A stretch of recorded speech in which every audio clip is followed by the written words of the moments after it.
Okay, so I'm gonna assume, based on last week's little Miguel reference, that you saw Spider-Verse. No. No. Okay, I went to go see it last night.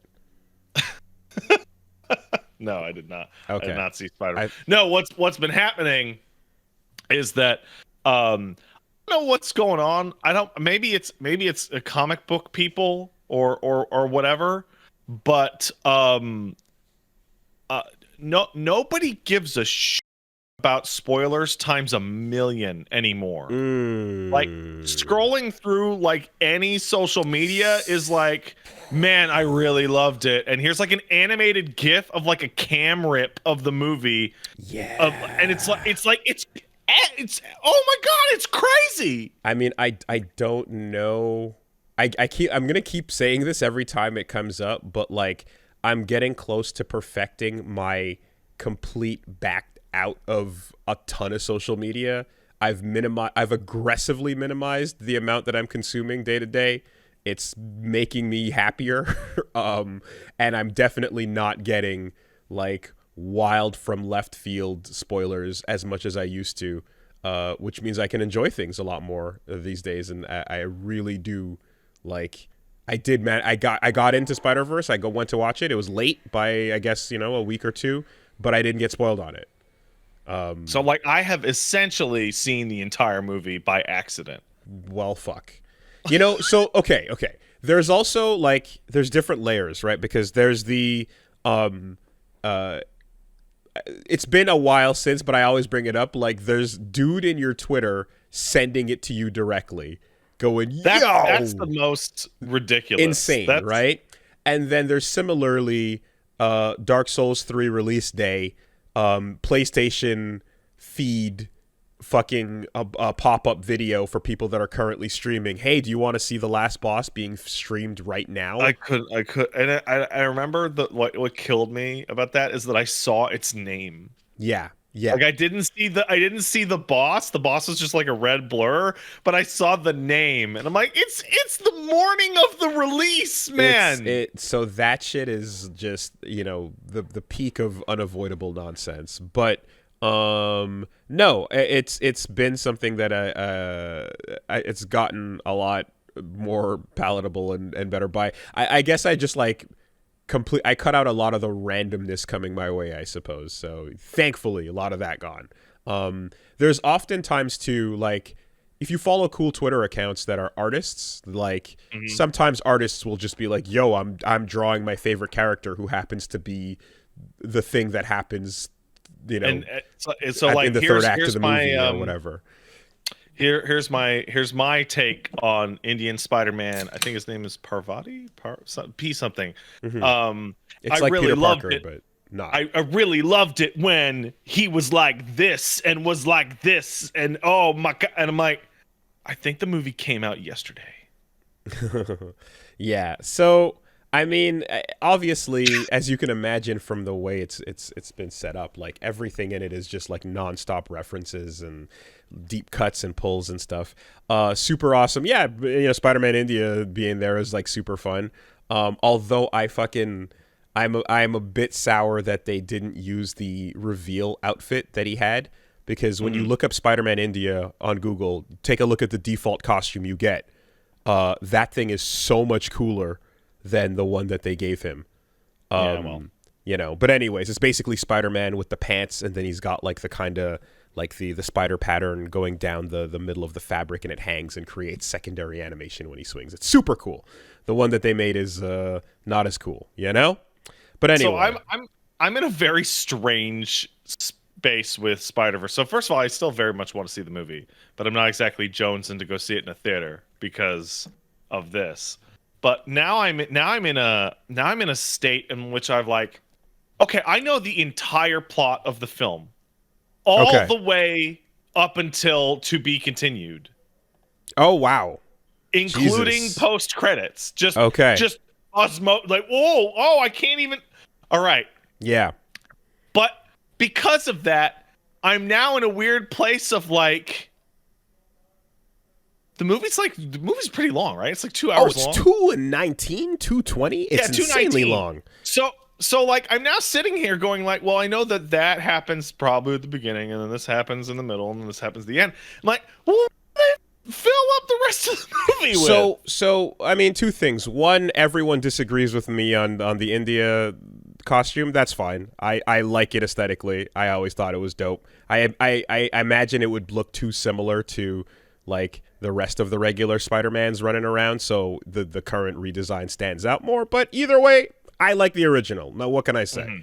The way that the events unfold is it's really interesting because it's so fucking amazing. Like the first one is so amazingly animated that like this time around it felt like they tried to challenge themselves and like push it even further and harder and do more creative things with the colors, with the composition, with the emotional tone of scenes. So there's a lot of like parental angst in the movie, and like every time that those moments happen, you see different types of like watercolor backgrounds or sharp ink usage or like high contrast for depending on where you are, what the setting is, and they play with it in such really awesome ways that like I don't think anything in that movie is particularly unpredictable. There's like one or two moments that are just like, oh shit, whoa, what the fuck? But a lot of it is very like, yeah, okay, I would imagine that's what would happen next.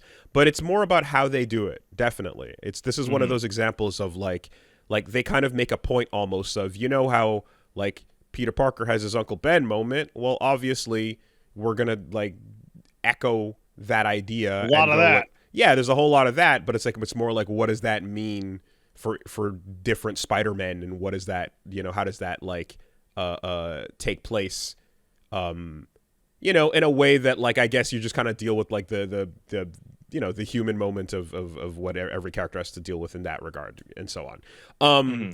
It's really, really good at like the little subtle interactions and like the way dialogue flows out. It's like notably natural. They do it like it's obviously fun with the action, and they're doing tons of crazy things. They've already proven that they can kill it at that. In this case, I feel like they kill it at characters standing and talking.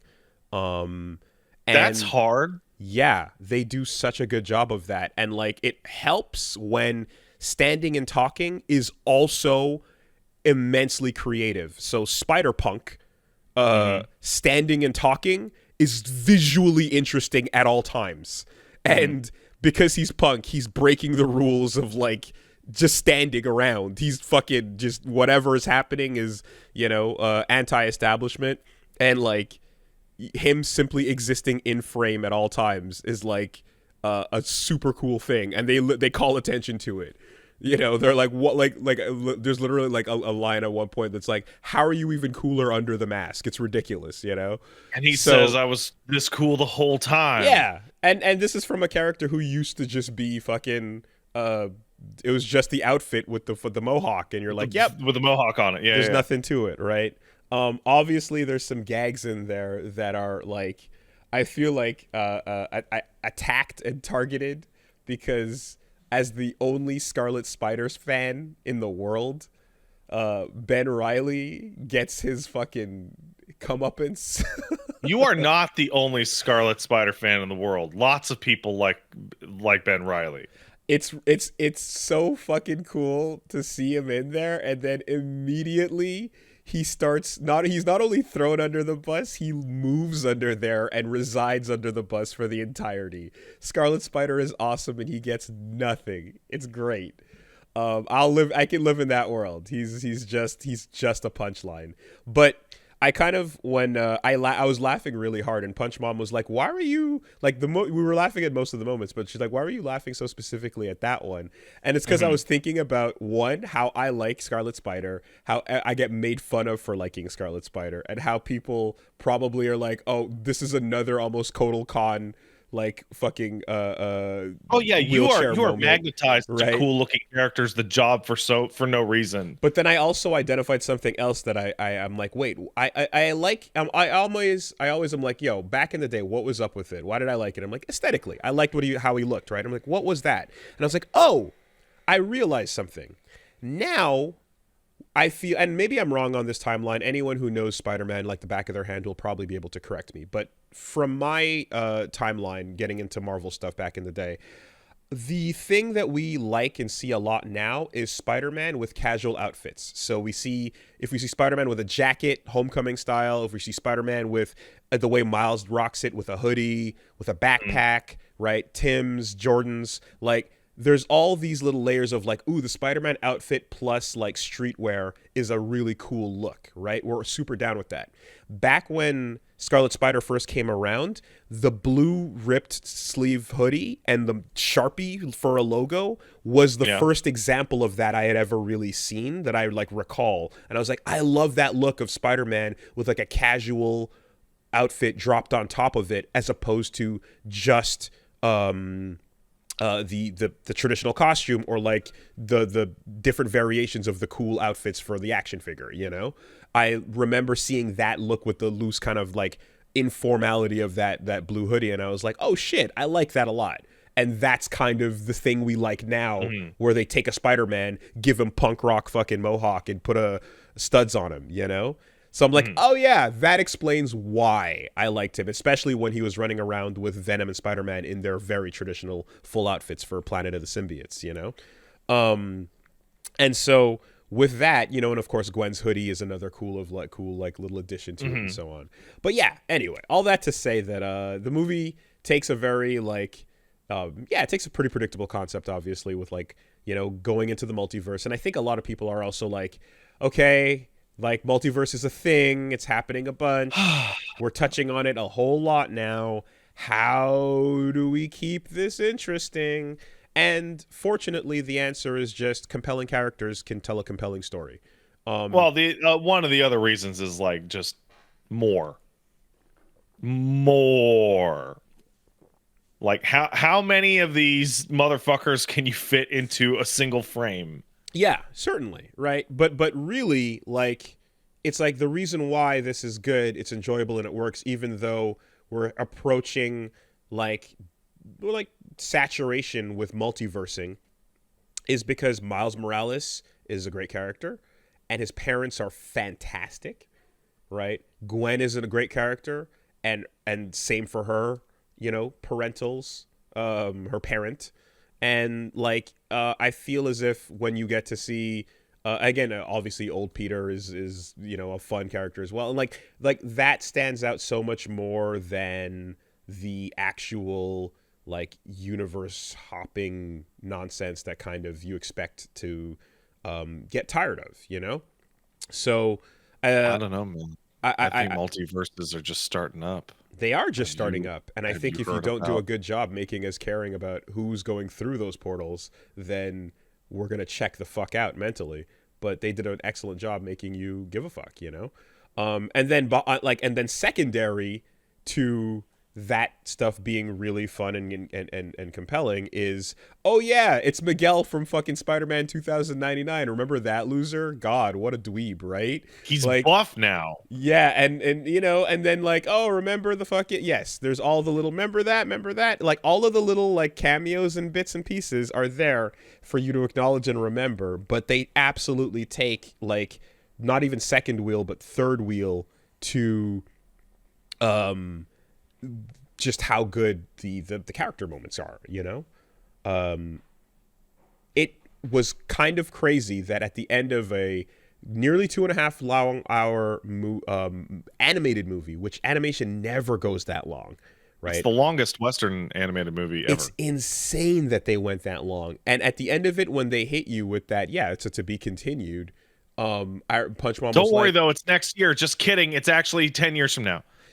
Punch Mom was like, "Aw," you know, and I was like, "Oh no, that's fine." This was so dense. There was so much set up, and then so much happened that I'm like, yeah, I like the amount of stuff that there was still being set up in the last 10 minutes. I had that fear where I'm like, well, don't set this up only to give us 5 minutes of it and then bump the credits, right? Mm-hmm. And so like there were still interesting things happening all the way through, and it would have sucked to just like ham fist and race towards finishing it right when they were doing stuff. So no, it was dense. It was a good movie, and then we're fine to get a third part So it's going to be into, across, and then beyond I the feel Spider like Verse.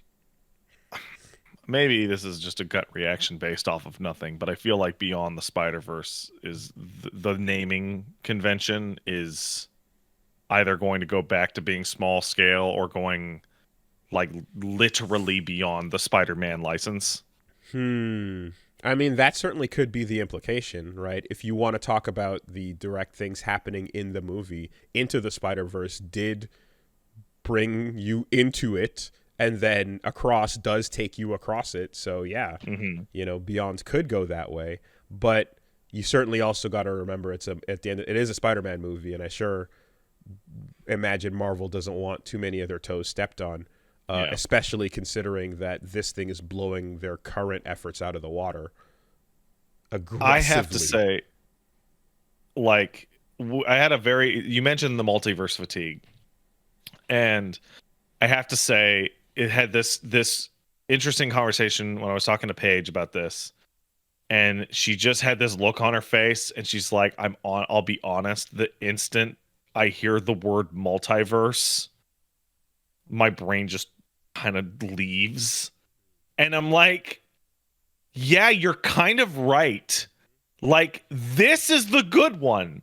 This is the one that is good, but like it all of a sudden, like, it's everything is your multiverse, and you're completely muted. Sorry about that. Weird. Okay. No, I actually I hit the button. Yeah, it absolutely does. And then you have the part where you mentally check out because you're tired of the concept. But there's a thing that happens as well that where did I touch on this? It was a game we played at some point recently. But the when you get into multiversing conceptually, you fuck around too hard, and it means that your consequences don't matter. The small things Don't don't matter for matter shit. because who cares actually? And people dying is irrelevant, and stakes are always small because there's always more. So So, you cross a line that you can't uncross. do you remember when we used to watch Rick and Morty, but we wouldn't tell anybody because like people who watched Rick and Morty were so visibly and Right. intensely Yeah. embarrassing that Yeah. you Yeah. didn't Yeah. even want to admit that you watched it? Sure. Even in the first season, that show established that the characters are aware that they're in an infinite multiverse. So every time a character died, they would just literally reach into a green portal and pull the same fucking character out and go, okay, nothing happened. And Right. so it's a comedy show, so there's no stakes or whatever. But when you attach that to like a real drama property or something, Mm-hmm. and you just establish like, oh yeah, it's infinite, anything can happen. It's like, it's hard to reestablish stakes unless you make them emotionally personal or what happened. Yeah. Like Bayo, somebody in the chat just said Bayo. That's what How I was. much can I fucking care about any of those dead bitches when there's a million? That's what I was gonna. Yeah, I was gonna like. It was Bayo that I was talking about this same concept with recently, where you just don't have any reason to give a fuck because everything is disposable. There's always more, and and it's hard. It's hard to tell a compelling story when you have infinitely disposable characters and worlds. And there's also the part where like, and this I mean, this goes back to me to a lot of other movies, but it's like the threat of the end of everything becomes so a it's too big to really think about, and B, like, it's just that's also tired, the idea that the stakes here are literally all of existence is that all the time and everything. You're like, all right, it doesn't have to be that every time, guys. We get tired of that. So I always go back to Mass Effect, which you're mhm, closing in on, of like, and you're doing Citadel, right? Like Citadel is small scale. mhm, Some drama, and then the party and hanging out, and then it's like back to saving the galaxy, and it's yeah, like multiverse stuff, like you're saying, is like save the world, save the galaxy, save the universe. Nah, fuck that. Save the entirety of conceptual existence. You know. Like, that's a lot. That's a lot. And meanwhile, all you really want as an audience, whether you know it or not, is for characters you like to come of age, overcome, and learn something about themselves. You know, It's like it's all you want. especially silly with. Sorry, after you. No, I'm like all you really want is personal character growth. The very extremely small scale conclusion of Disco Elysium is just a personal revelation inside of one person, and it has more meaning than a million fucking MCU movies that ended with like city to global disaster, you know? Or like averting city to global disaster. It's so much more meaningful when one person that you care about is able to just grow. That's all that really matters, man. Oh, from what I can tell from Across the Spider-Verse, they did a really great job in dodging that in terms of multiverse threat, blah, blah, blah. But it's like the emotional core of something like Spider-Man is I bet Peter wished he had been a little bit faster that one time Gwen was falling. And like that's like the core. Yeah. And it doesn't matter how big you make it, if that's the core, you can relate. And like, you know, that and the other part I guess is like, and this applies to a lot of superhero things, but it's like it would be so cool to be able to soar through the streets and do all that cool stuff, but are you sure you want the bad shit, because the bad shit really really sucks, you know? And there's always a like, how do we make the proposition of the what's the word I'm looking for, the not self-insert, whatever the word for when you create a character that you want to visualize yourself as, and that's the appeal, is like imagining yourself as like having those powers. Yeah, anyway, like the power fantasy. Yeah, you want to make the proposition of the power fantasy suddenly have a cost that someone might reconsider for a moment or so. That's often what they do, you know. So in any case, yeah, this is a so historically, hey, Spider-Man, thwip. Oh wait, Spider-Man's life in every version of Spider-Man I've ever seen has been a complete disaster. Awful, right? It sucks ass to be Spider-Man. Yeah, to the point where, at least as far as the comics go, from what I can tell on the outside from memes, there's a concerted effort to just keep him away from Mary Jane. They, you know, like by all means, because like you can't have that. There needs to be relationship disaster. I don't want to talk about Paul on this podcast. Fine. Well, but it's fucking great, and it's a marvel of like, choose the word, of animation, fucking just excellence. They have overshadowed their previous efforts. They've challenged themselves with like new levels of difficulty in animation and crushed it. There's a cute little shot very early in the movie where Miles like zips up a staircase that is just visually astonishing. It's so cool.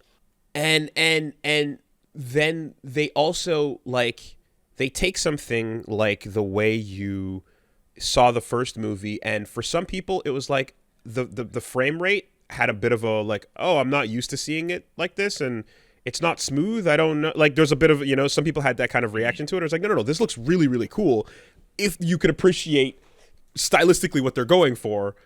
In this case, like, the different dimension characters moving in different ways is in next canon, to each other within the same shot. Yes, it's so much more canonically like explainable and awesome to see, that you want to see those little things. You want to see little stop motion characters moving in stop motion, or live action things moving in live action, you know? And they do an amazing job mixing and matching characters moving at different frame rates in the same scene. It's insane, you know? If you had to look at any given, like in the trailers, they show you like there's a chase, you know, where like a billion Spider-Man are chasing Miles. And it's like, if you had to imagine like one animator taking care of one character in each one of these scenes, you know, like that is a gargantuan effort in some cases, and like they overlap it, but it doesn't become noise except for the times that they want it to be. There are some scenes where they want you to look in the background and go, that's a big indiscernible blur of red webs. But then when you hit the space bar at home and you can go, oh, Marvel versus Capcom Spider-Man is there. Sure, right, yeah. Like they it's very clear when they want you to be able to make out like this and that in the individual ones, and then when they want it to just be a katamari of Spider-Mans rolling in your direction, it looks like that too. Fucking great movie, man.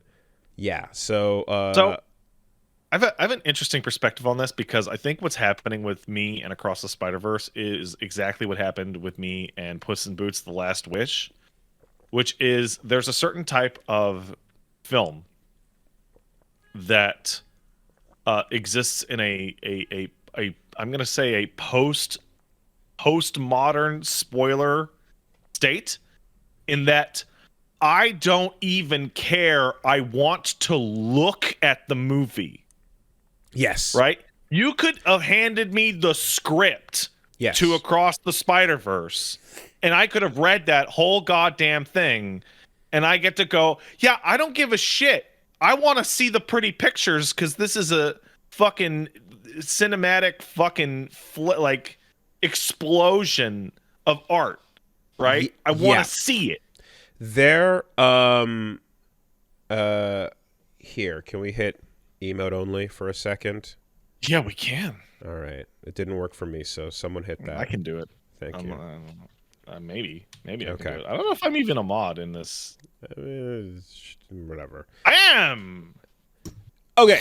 There is when you want to talk about just seeing the movie, right? Yeah. Like the different styles at play. I have mentioned live action. I've mentioned stop motion, etc. You go as far and as wide as you can. Artistically, they need to challenge themselves. One of the things they challenge themselves with is a character that straight up is basically moving like the anti-spiral, and looks like a fucking sketchbook moving through. Looks like something out of like Mob Psycho. It's so cool. It's such a fucking cool visual thing. And like that again is like whatever, you know, just seeing the way that they execute on that while everything else looks normal is unbelievable, you know? So I'm equally as interested in seeing the how they made this, and I want to do a second watch for sure on the details and stuff. Because it's like it's meant to be triple and third watched even in some cases, just to appreciate how they fucking did it, man.